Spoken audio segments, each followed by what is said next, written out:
This is going to be the shortest video on my channel, so we'll just see how we go. Once you've downloaded your scripts, you can either go up to Help, Show Scripts Folder, or just go up to Scripts, Show Scripts Folder, same thing. And this will bring up your scripts folder. So once you've downloaded it and extracted it, you can just drag that whole folder into here. This is a little messy, but hey.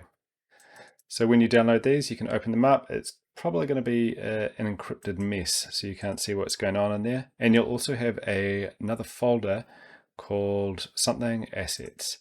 And this is just going to be where all your other little icons and things like that for a tool will be. So if you install it and you don't have this assets folder and your images aren't working or your icons are all blank, that's going to be the reason. So I've got a couple of scripts, or one of these scripts in particular, like my little Calico script down here. It's actually using the Cavalry icons, so they'll turn up without any issue.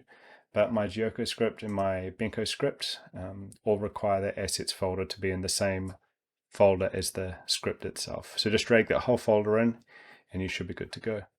To run those scripts, you can just come up here, click on this, and then you can just dock it to wherever you want.